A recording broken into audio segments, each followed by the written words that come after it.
Stock પર આજે ખાસ કરીને ચર્ચા કરવી છે. તો જો આજે ઓટો સ્ટોક્સની અંદર તેજી છે ને એમાં પણ હીરો મોટોકોર્પમાં આજે સારો એવી ખરીદારી જોવા મળી રહી છે. CLSAનો અહીંયા બ્રોકરેજ રિપોર્ટ આવ્યો છે અને આ રિપોર્ટની અંદર ખાસ શું કહેવામાં આવ્યું છે એની વિગત સાથે સહયોગી શ્રદ્ધા આપણી સાથે જોડાયા છે. જી શ્રદ્ધા, જણાવો શું ખાસ વિગત હીરો મોટોકોર્પને લઈને?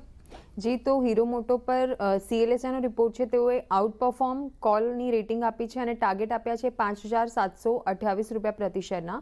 તેઓનું કહેવું છે કે એક્સપર્ટ્સના મુજબ અલ્નીનોને લઈને જે ચિંતા બતાવવામાં આવી રહી છે તે વધુ ઓવરરેટેડ લાગી રહી છે, એટલે કે અતિશયોક્તિપૂર્ણ લાગી રહી છે.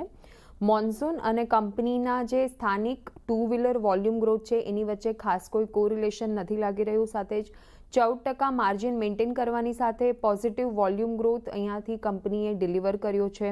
GST રેટ કટ તેમજ નવા સ્કૂટર લોન્ચ જે પાઇપલાઇનમાં છે એનાથી અહીંયા કંપનીને સપોર્ટ મળ્યો છે વોલ્યુમ ગ્રોથમાં.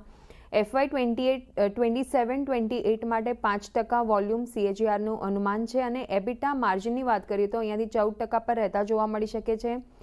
15 ટાઈમ્સ ફોરવર્ડ PE પર વર્તમાન કિંમત જે છે એટલે કે કરંટ વેલ્યુ એ 0 વોલ્યુમ CAGR સૂચવી રહી છે અને 15 ટાઈમ્સ ફોરવર્ડ PE પર જે કરંટ વેલ્યુ છે તે FY 27-28 માટે 3.5% એબિટા માર્જિન દર્શાવી રહી છે અને તેઓને ફેવરેબલ રિસ્ક રિવોર્ડ સિનારીઓ અત્યારે લાગી રહ્યો છે હીરો મોટો પર.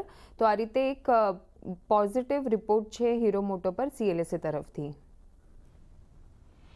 એટલે જો અહીંયાથી એક પોઝિટિવ રિપોર્ટ છે. આજે 5,728ના ટાર્ગેટ છે હીરો મોટોકોર્પમાં અને તેજી આજે આખા ઓટો સેક્ટરમાં છે આથી હીરો મોટોમાં પણ જોવા મળી રહી છે. આભાર શ્રદ્ધા, અમારી સાથે જોડાઈને સમગ્ર વિગત આપવા માટે. એક તો સૌથી પહેલાં રુચિત જે હીરો મોટો